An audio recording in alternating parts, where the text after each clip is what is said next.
There are so many productivity tips and tricks and hacks out there, but not all of them are good advice.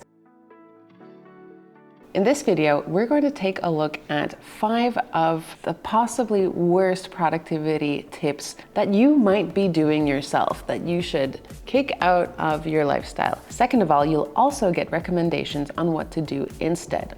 Number 1 is multitasking. Multitasking is the process of jumping between multiple tasks throughout your workday rather than working on one continuous task. The reason multitasking is so bad for you is that your brain, every time it switches, it needs time to readjust to the new task at hand. So if you're constantly switching, you're actually losing a lot of time in between for your brain to readjust, to recalibrate, to refocus onto the new task at hand. So you end up in the same amount of time being able to do less rather than if you had just done every task sequentially, one after the other. Let me illustrate this a little differently. This is Greg. This is Susie. Greg goes between tasks. He's doing this and he's doing that, and oh my God. Meanwhile, Susie, taking it one at a time. Then, did you notice Susie is much less frazzled? She is feeling a lot better mentally, cognitively. She's feeling a lot less stress, whereas we've got Greg that's still going, Don't be like Greg, be like Susie. Now, the second tip that you might be doing in your workday that is ruining your productivity is working longer hours. For one, we ourselves have conducted a study that for every hour of overtime that you work, your productivity exponentially diminishes, therefore making absolutely no sense for you to work and to continue working those extra hours. You might feel like you're getting more done when you're working longer hours because you're putting in more time. This is something that your managers see, your bosses see, your colleagues see, and they think, oh, they're working so much. They must be really, really hard workers and really getting stuff done, but really they're not. They're getting really tired. The alternative that you could be doing is setting SMART goals. And SMART goals are, and let me read this out for you because I don't know this off by heart: specific, measurable, achievable, relevant, and time-bound. The idea of SMART goals is that you can set them, they can be checked off your list, they have a time when they have to be done, and you know when they are completed. If you're working with SMART goals, instead of just working longer hours, then you know when it's done, and then you can confidently step away from the workday, feeling confident that you have done what you set out to achieve. Number 3 is following the 2-minute rule.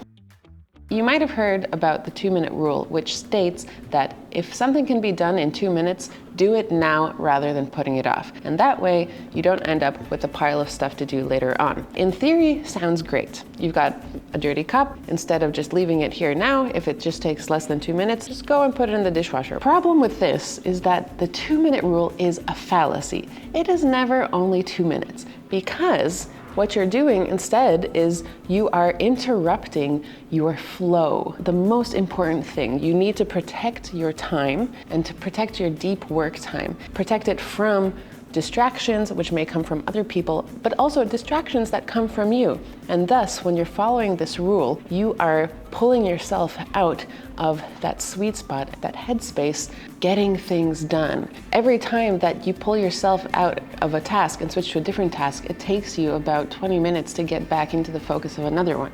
And therefore, you are just prolonging the time it takes for you to get back into that zone. So do yourself a favor and protect that time. So what do you do instead of the 2-minute rule? Here we talk about prioritization. That might be time blocking. Taking that space of time when you are most likely to be doing that deep work and making sure that there are no distractions that can pull you out of that. Be that external distractions, so that might be turning off your notifications, closing the email tab, maybe throwing your Apple Watch into the other room, putting a do not disturb sign on your table. But it also means making sure that you don't pull yourself out either. Oh, hey, wife, look, little Steve is crying again. Oh, can't you hold him for a little while? Oh, okay, fine. Okay, there. Now, where was I? What was that thought I had? Okay, I'm just gonna open LinkedIn. That might spark something. It never does. As you saw in our high quality dramatization, It might seem like just 2 minutes, just quickly grab the kid, do this, do that, but it's never only 2 minutes. Next up is waking up super early.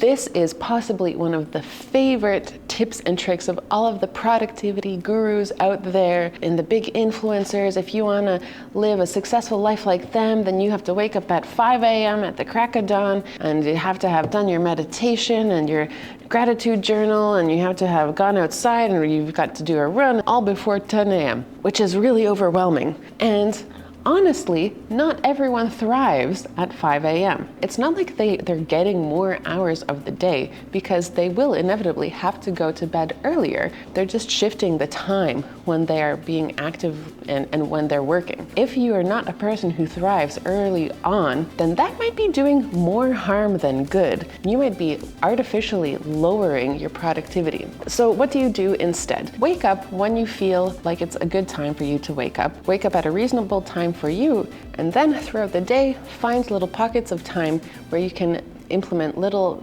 pieces of movement and play and fun just to get yourself moving and get that blood pumping.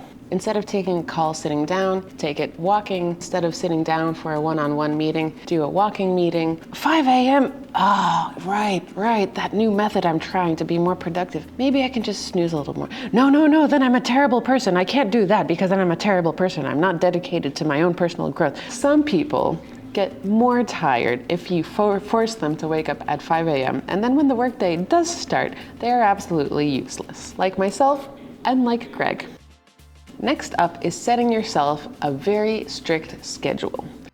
In theory, sounds good. Have every minute of your day planned and you will be successful, right? The problem is that very often life doesn't go exactly as you've planned it. By now, you know Greg. Greg has set up a very specific schedule that he wants to follow, because that way he will get everything done that he wants to. So he is diligently working based on his schedule. Work. Like Beyonce. Is that Beyonce? Work. Greg, did you remember to take the trash out?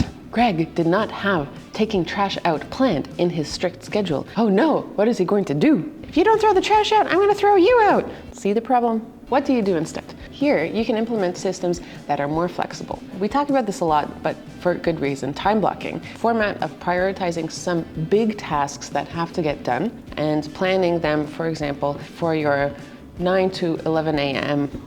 time.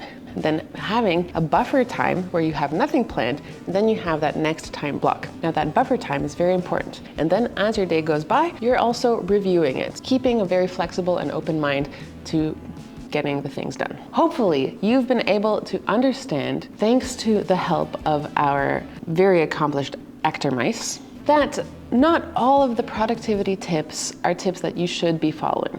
If you liked this video, if you liked our performances, please give this video a thumbs up. We did this for you. And make sure to subscribe, and we have plenty more videos where this came.